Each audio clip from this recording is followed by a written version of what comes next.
আমরা কি একটি রাষ্ট্র হিসেবে পরিণত হতে পারছি, নাকি বারবার নিজেদের অপরিপক্কতার পরিচয় দিচ্ছি? আজকের প্রতিবেদনে আমরা গভীরভাবে বিশ্লেষণ করব বর্তমান অন্তর্বর্তী সরকারের ব্যর্থতা কি শুধুই প্রশাসনিক, নাকি এটি একটি জাতির দীর্ঘদিনের মানসিক অপরিণতার প্রতিফলন। একটি বাংলা গানের কলিতে যেমন বলা হয়, আমার বয়স বাড়ে কিন্তু আমি বাড়ি না। এই কথাটি যেন আজকের বাংলাদেশের বাস্তব চিত্র। আমরা বড় হচ্ছি, আমাদের ইতিহাস দীর্ঘ হচ্ছে, কিন্তু মানসিক পরিপক্কতা, রাষ্ট্রচিন্তা এবং নাগরিক দায়িত্ব পালনে আমরা এখনো শিশু। উইলিয়াম বেয়ারের বিখ্যাত চরিত্র পিটার প্যান কখনো বড় হতে চায়নি। সে ছিল চির শিশু। কিন্তু যখন একটি জাতি এই পিটার প্যান সিনড্রোমে আক্রান্ত হয়, তখন জন্ম নেয় এই প্রশ্ন: নেতৃত্বের ব্যর্থতা কি ব্যক্তির না জাতির? বাংলাদেশ আজ ৫৫ বছরের দোরগোড়ায়। একটি পরিণত দেশের মতো আচরণ করার সময় এখনই। কিন্তু দেশের সামগ্রিক ব্যবস্থাপনায়, নাগরিক মননে এবং বিশেষ করে রাজনৈতিক চর্চায় আমরা কি সত্যি বড় হয়েছি? আমরা জানি, গত আন্দোলনের পর দেশে যে অন্তর্বর্তী সরকার এসেছে তা কোনো সরাসরি নির্বাচনের মাধ্যমে নয়, এটি এসেছে গণ আন্দোলনের হাত ধরে। এই সরকারের উদ্দেশ্য ছিল একটা অস্থিরতা প্রশমন, স্থিতিশীলতা প্রতিষ্ঠা এবং একটি গ্রহণযোগ্য নির্বাচনের পথ তৈরি। কিন্তু ৯ মাস কেটে যাওয়ার পরও আমরা সেই স্থিতিশীলতা দেখছি না। কেন এখনো স্থিতিশীলতা আসছে না? এই প্রশ্নের উত্তর খুঁজতে গিয়ে চোখে পড়ে এক অদ্ভুত বাস্তবতা। সরকার আছে, প্রশাসন আছে, কিন্তু সমন্বয়ের অভাব প্রকট। প্রশাসনিক নিয়ন্ত্রণ নেই, কার্যকর কোনো কমান্ড অ্যান্ড কন্ট্রোল নেই। যেখানে এক পক্ষ দাবি তুললেই রাস্তায় নামে, অফিস ঘেরাও করে, অচলাবস্থা সৃষ্টি করে, সেখানে কি রাষ্ট্রযন্ত্র চালু রাখা সম্ভব?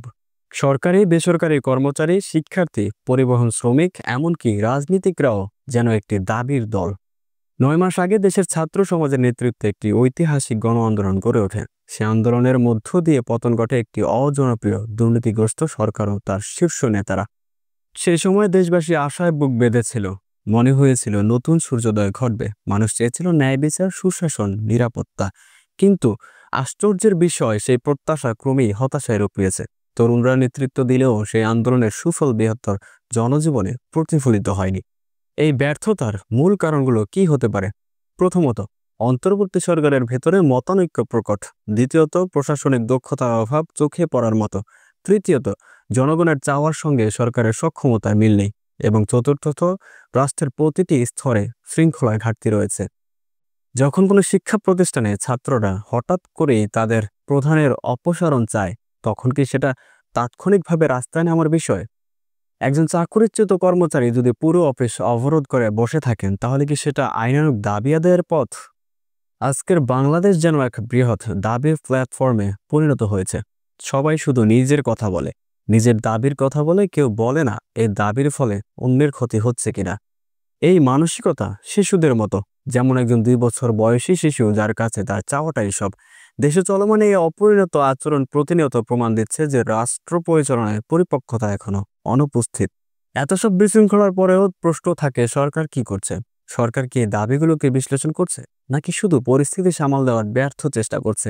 সাময়িক চাপে নড়তে স্বীকার করে দাবি পূরণ করলে অন্যদের পক্ষ থেকেও নতুন দাবি আসবে। এটা কি সরকার বুঝতে পারছে না?